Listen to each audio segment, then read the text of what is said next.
Hello friends, welcome to Insights Icon Initiative, weekly current issues, week number 26. In case if you miss out previous weekly current issues, you can find in the playlist, under the playlist of weekly current issues. Okay. In today's video, we are going to discuss about following 7 topics. India's first dark sky park, it starts with, and finally the video ends with the Himalayan Wolf. As I mentioned in the previous videos, this particular video's PDF you can find in the video description, so that you can click there and you can get the PDF file. So don't worry about the notes and try to concentrate on listening part. So before we discuss about each and every topic, first I'll give an overview about the topic, then we'll check the notes related to that particular topic. First topic we are going to check, that is about the India's first dark sky park. So what are the takeaway points you have to understand? Here the issue is about the India's first, okay, and dark sky park. In this particular topic, you have to know first, as the news is saying about India's first, then where you have to know, then dark sky park. So what is the significance of the dark sky park? Significance we have to check.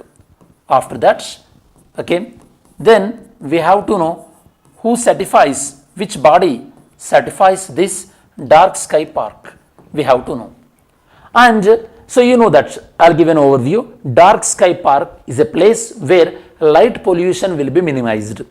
In a particular place, why we will minimize the light pollution? If we minimize the light pollution, you can easily observe the sky.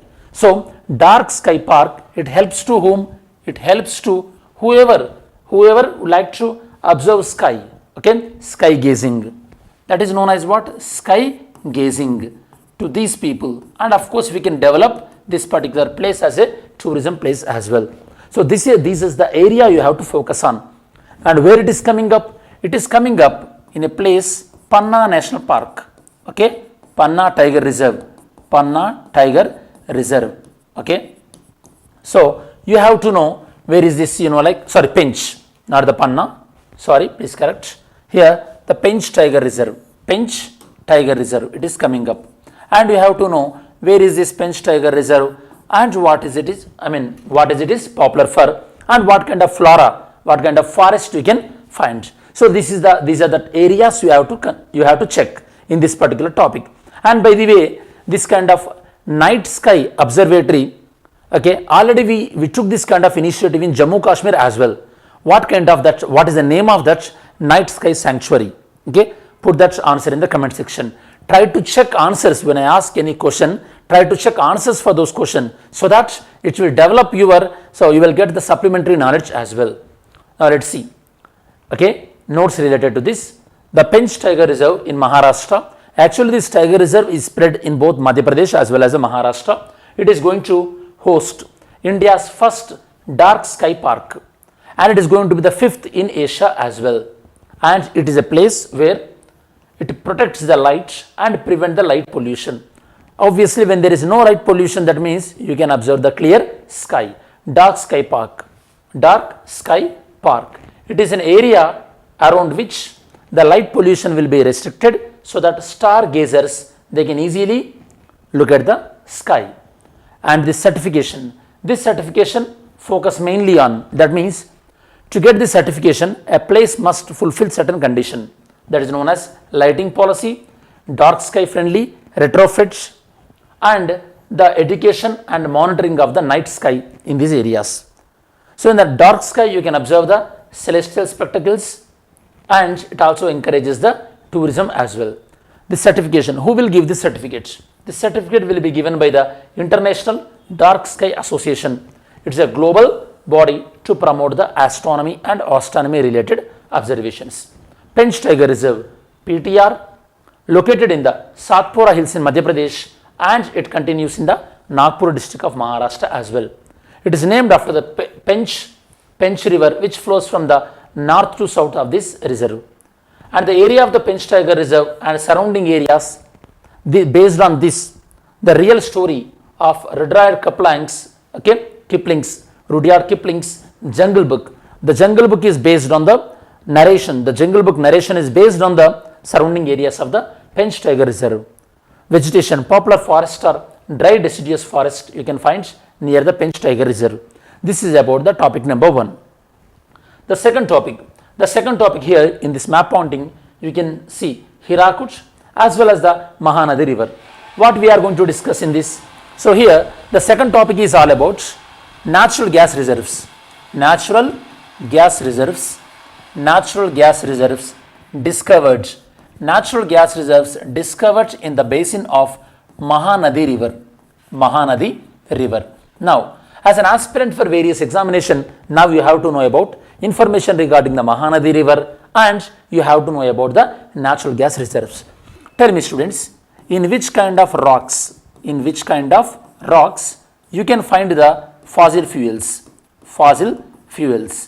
In what type of rocks you can find fossil fuels?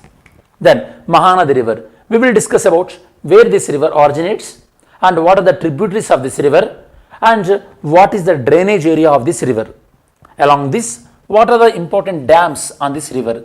Like Hirakud is one of the largest earthen dam which is built on the Mahanadi river. Okay, and we will discuss about some other information related to Chhattisgarh as well. You know that students, Chhattisgarh was the state which formed in the year of 2000 along with the Uttarakhand and Jharkhand as well. Now let's see. Okay, Mahanadi river basin. First, who identified these natural gas reserves? These natural gas reserves are identified by this PSU, that is Oil and Natural Gas Corporation, ONGC. They discovered significant amount of the natural gas reserves in Mahanadi basin. Basin is a place where the river flows, and it is in the block. This is the Mahanadi river basin block in the Bay of Bengal. Regarding the Mahanadi river basin, Mahanadi river, 8th largest river in the country, and it drains around 4.28% of the land in India, total geography of the country. The catchment area of this river present in Chhattisgarh, Odisha and the portions of Jharkhand, Maharashtra and Madhya Pradesh as well. These are the catchment areas. And the boundaries, it is bounded by central Indian hills on the north and the eastern Ghats on the eastern side as well as the southern side, and on the western side it is bounded by the Maikal range on the western side. And the main soil types are the red and yellow soil present in this river basin. Mahanadi river, it is the east flowing river present in the peninsular rivers. You know that in India rivers can be broadly classified into Himalayan rivers as well as the peninsular rivers. Origin, it originates in the Sihava range in Chhattisgarh state, drains into Bay of Bengal. Length of this river around 851 kilometers. You know that left wing extremism is very much predominantly present in this river basin. Dandakaranya. Tributaries are the Sionath, the Hasidio, the Munj and the Ib, Ong, Tel and Jonk. These are the important tributaries of this river. Hirakud Dam, world's longest earthen dam. It was constructed across the Mahanadi river and around 15 kilometers from Sambalpur in Odisha. And Chilka Lake water also feeds from this Mahanadi river. Chilka Lake named as a wetland by the Ramsar Convention. It gets around 61% of its water from this Mahanadi river. Mainly Mahanadi river distributaries such as Daya and Bargabi, they contribute a large amount of the water to Chilka Lake. Distributaries means small river outlets which exit from the main river. Tributaries are the one inlet to the river and distributes are the outlets of the river. That is the difference between the tributaries and distributaries. Next, we are going to discuss about the lentils. Okay, the third topic will be the lentils. Okay, now what are the points we have to look here? Lentils. First, India is leading in lentil production. India is leading in lentil production. And first you have to understand what is the significance of this. The significance is, now at the moment India more or less we achieved the food security. Still of course not 100%, but more or less we achieved the food security, but we are aiming for what? Nutritional security. We are aiming for nutritional security. So when you can achieve the nutritional security, when you are able to produce this kind of the pulses, that you have to understand. Okay, lentils are the one normally we call it as the dal. It provides crucial amount of the protein, especially if you are vegetarian. And of course also lentils contribute good amount of the fiber to the human body as well, that we have to understand. Now in this particular video, we will check what are the top lentil production states and in which soil this kind of lentils can be produced. And still, even though India is leading in terms of production of lentils, still we are depending on other countries with respect to lentils, that we have to understand. And these lentils are mainly produced by the leguminaceae family of plants. This leguminaceae family, of course, they also helps in fixing of nitrogen in soil because they host the nitrogen fixing bacteria, that is the cyanobacterium. Now, the context is India is set to become the world's largest producer of lentils during the 23-24 crop year. It accounts for the highest because of the high amount of the acreage. That means the crop area under lentils increased. Regarding the lentil production, it is a valuable food we popularly called as dal. Popular lentils in India, masoor and malka.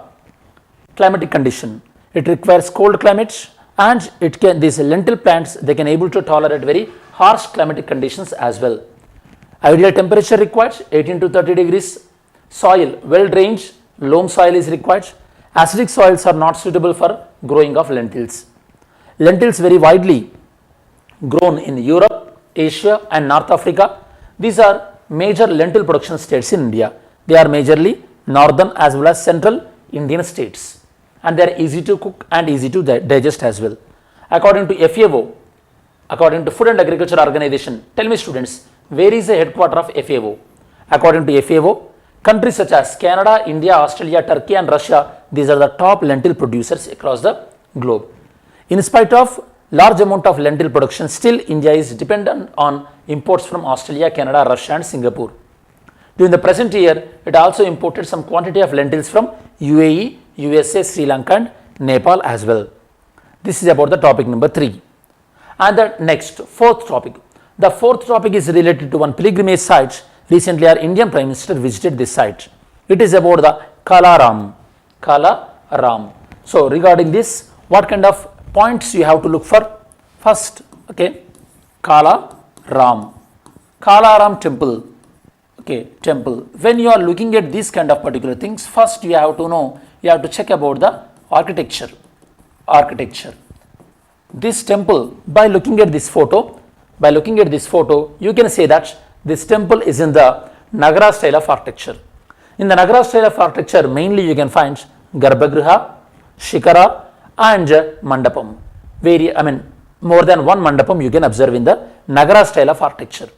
And the Nagara style of architecture is very popular in North India. Nagara style is very popular in North India.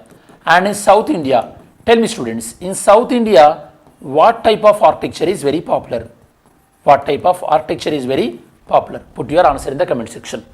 Then you have to know where this temple is located. Location you have to know, and why it is called as Kalaram temple.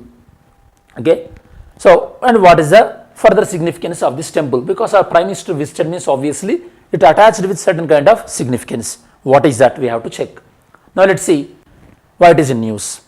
Our Prime Minister of India visited Kalaram Mandir, which is located on the banks of the river Godavari in the area of Nasik, Maharashtra.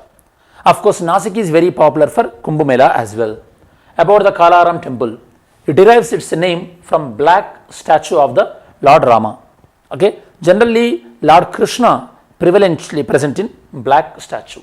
Kalaram translated literally means black Ram. This temple was built in 792 with the efforts of Sardar Ranga Rao Odekar. It is located on the river bank of Godavari in the Panchavati area of the Nasik city. Historical significance. And this particular temple is very closely related to B.R. Ambedkar temple entry movement as well. By keeping this as a center of movement, B.R. Ambedkar fought for the temple entry rights of the Dalits. In 1930, B.R. Ambedkar led an agitation regarding the access of temples for Dalits, okay, against the caste system. Because of this efforts only, in the Indian Constitution, we included the Article 15, 2B, 2A and 2B. Okay, those clauses are related to the access of public places as well as the usage of public resources as well. There, caste discrimination should not be there. Next topic. The topic number 5 is the windfall tax. Windfall tax. This is topic number 5. First here you have to look, okay, you have to watch for first what is windfall tax, what is, okay, and on which areas this will be imposed and why it is in news. Anyhow, I will explain why it is in news. First you have to understand what is the windfall. Normally in our vocabulary also, windfall means unexpectedly large. Unexpectedly large. First you have to understand what is the meaning of profit. Obviously, profit is the one which is about the expenditure. The expenditure, whatever the money you spend minus income, that is about the profit. Okay.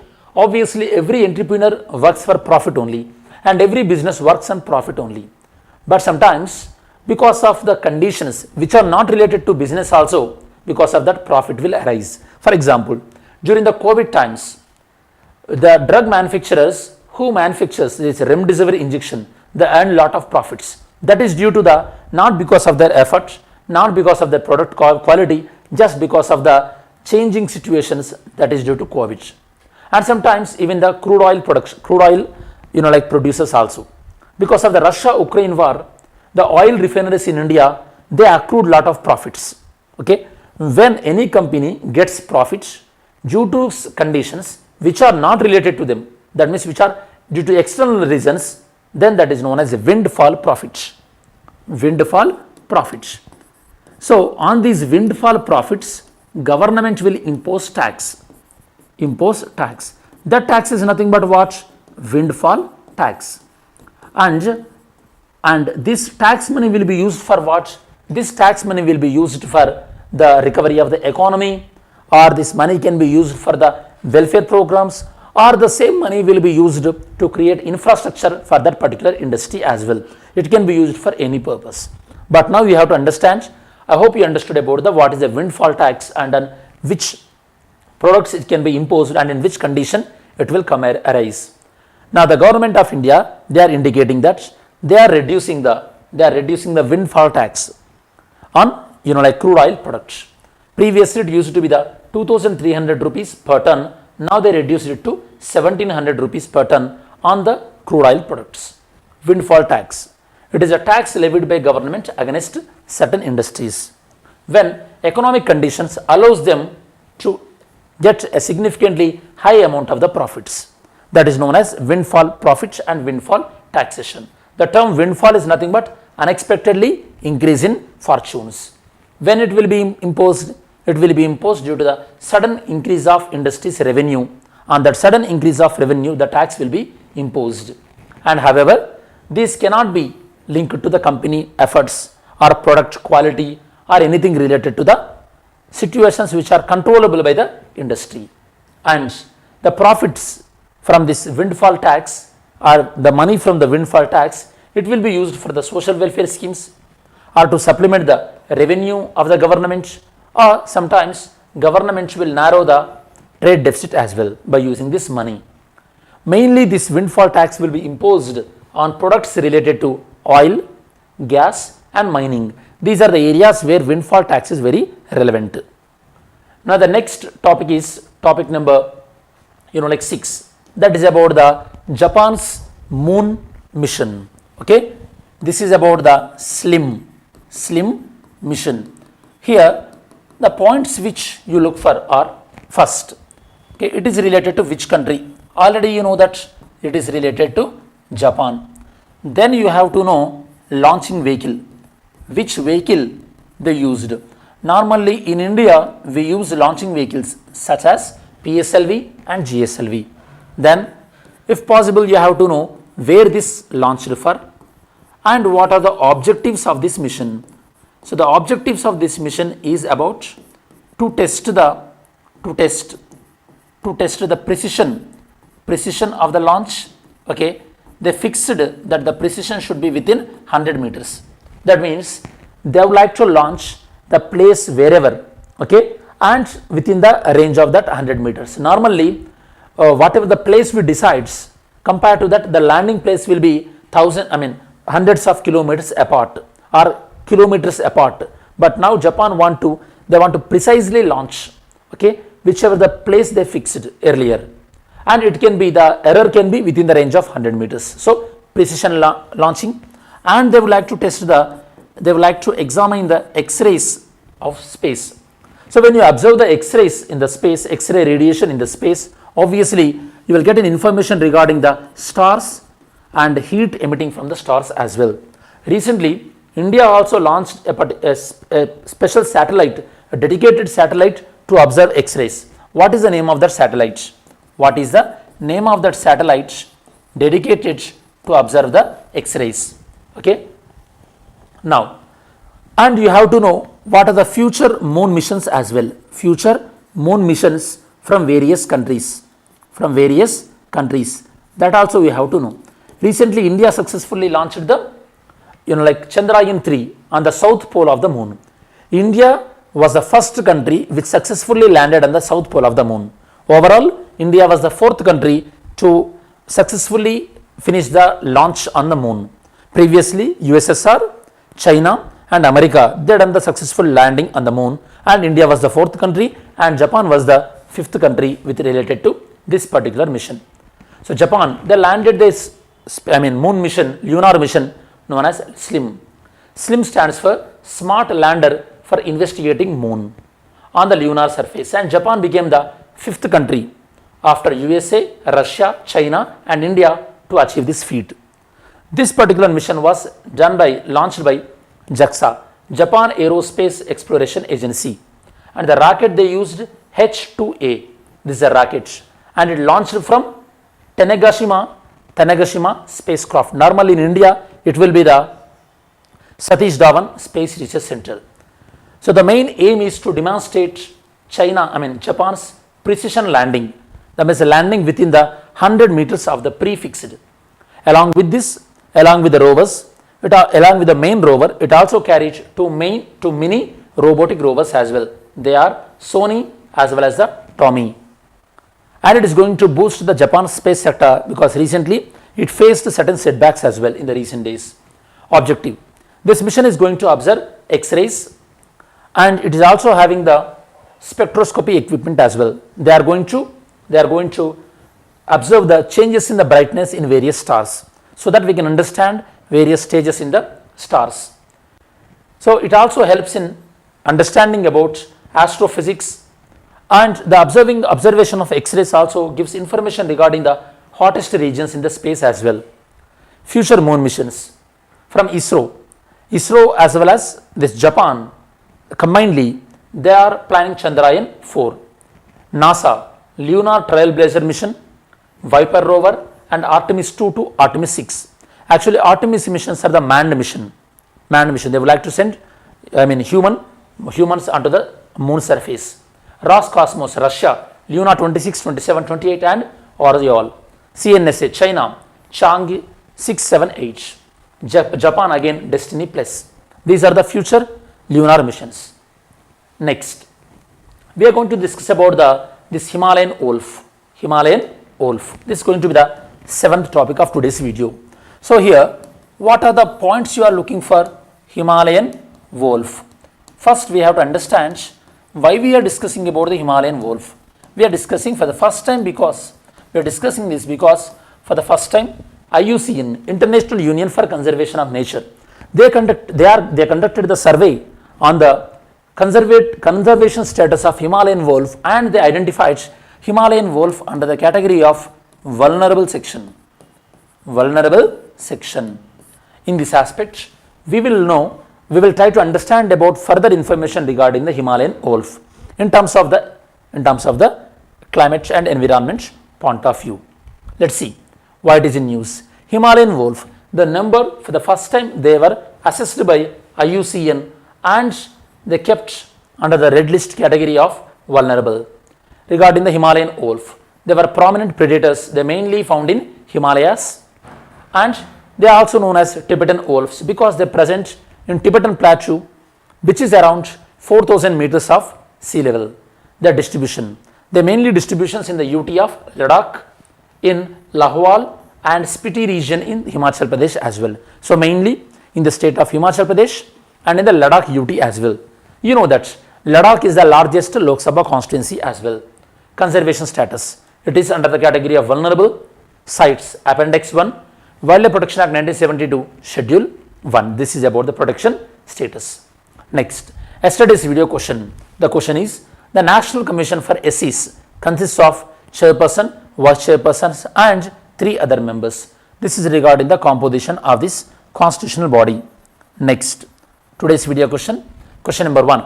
Consider the following countries: USA, China, India. How many of the above countries were successful in reaching the moon? This is the question. Next question. Question number 2. Pakke Paga Hornbill Festival is a state festival of which one of the following states? It is related to which state? Next question. Question number 3. INSAT 3D, often seen in the news in the context of which one of the following? INSAT 3D. Okay. So these are today's videos MCQs. Now, as we reach to the end of this video, in today's video we discussed about these 7 topics, and this is the detailed analysis regarding the weekly current affairs and week number 26. I hope this video added some value into your preparation, and if you really like this video, please comment to the answers to whatever the questions I asked you. And thanks for watching. Have a great day.